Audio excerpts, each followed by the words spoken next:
अस्सलाम वालेकुम।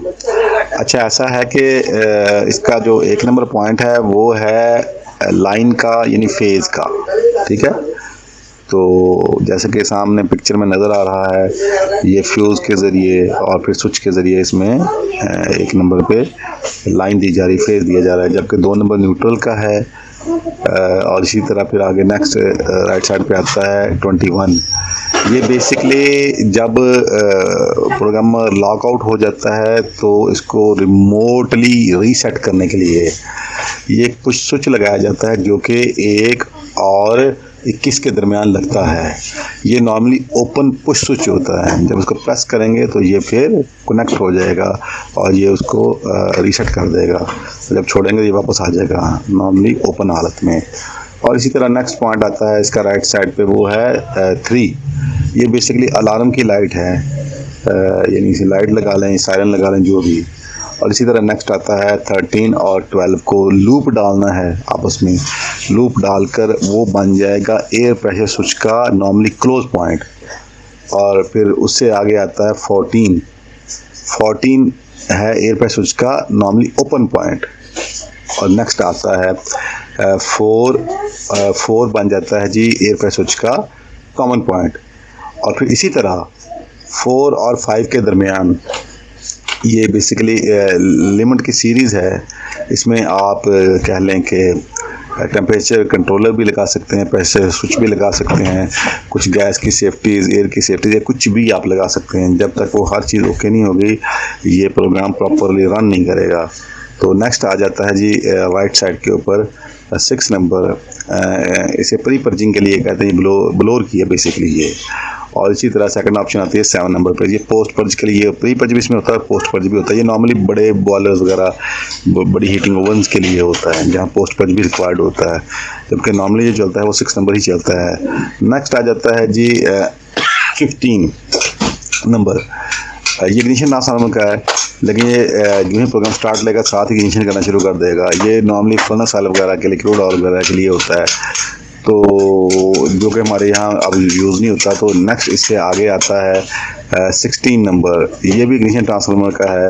तो ये नॉर्मली वही कह लें कि जहाँ पे डीजल वगैरह हो या फिर आपका गैस का पायलट वगैरह या कुछ भी इस तरह का यूज़ के लिए होता है। तो हमारे नॉर्मली यही यूज़ होता है 16। इसी तरह 70 नंबर्स का खाली है, कुछ भी नहीं है, नॉट कनेक्टेड। और नेक्स्ट आ जाता है जी 18 इसका मेन वाल्व 1 है, ठीक है। क्योंकि ये ऑयल का है, इसमें अलग से पायलट नहीं होता, तो ये एक ही नोज़ल खुलती है, अगर उसको आग लग जाती है तो ये फिर यानी कि आगे कंटिन्यू करती है। लिहाजा इसको 18 को हम मेन वाल्व 1 कहेंगे। और इसी तरह नेक्स्ट आता है राइट साइड पे 19 मेन वाल्व 2 के लिए है, हायर फायर के लिए। और इसी तरह फिर जो 12 है राइट साइड में 12 आ जाता है। ये जब हर चीज़ ओके हो जाती है, पूरा मेन 2 खुल जाता है और पूरा हर लिहाज से ओके हो जाता है, फिर 20 नंबर पॉइंट पे सिग्नल आता है जो कि मॉड्यूलेटिंग मोटर को फिर आगे फर्दर कह लें कि प्रॉपरली लो हाई मूव कराने के लिए। पहले तो ये हाई पे लेके जाएगा, फिर जैसे आप आगे टेम्परेचर कंट्रोलर लगा देंगे या प्रेशर स्विच लगा देंगे उसके अगेंस्ट ये फिर मॉड्यूलेटिंग मोटर को लो हाई करेगा। जैसा कि आपको नज़र आ रहा होगा इसका एक पॉइंट टच हो रहा है, यानी कि 20 पे कॉमन लगा दिया गया है, लोड कंट्रोलर बेसिकली। तो ये कॉमन का स्विच है 20 पे। और फिर आगे 9 नंबर जो बनता है वो है हाई पे ले जाने के लिए मोटर को। और इसी तरह फिर जो 10 के ऊपर जो कि नॉर्मली ओपन है, ये है लो पे लाने के लिए। तो उसके बाद 9 नंबर आ जाता है। ये बेसिकली 9 है, जब प्रोग्रामर स्टार्ट लेता है तो ये उसको हाई पे लेके जाने के लिए होता है। ये सिग्नल आता है, ये पर्ज के दरमियान, पर्जिंग के प्रोसेस के दरमियान है। जो ही आप इसको ये रन करता है तो ये पहले मॉड्यूलेटिंग मोटर को 9 पे सिग्नल आता है, ये हाई की तरफ लेके जाता है। जो ही वो हाई पे पहुंच जाती है तो पीछे जो नीचे जो स्विच लगा है ए जिस पे लिखा हुआ है, ये फिर प्रेस हो जाता है। तो फिर ये आगे सिग्नल आता है, रिवर्स सिग्नल आता है 8 के अंदर।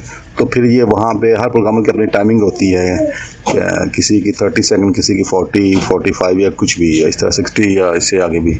तो फिर वहाँ उतनी देर ये कहने के प्रोग्रामर मूव करता रहता है और पर्जिंग होती रहती है।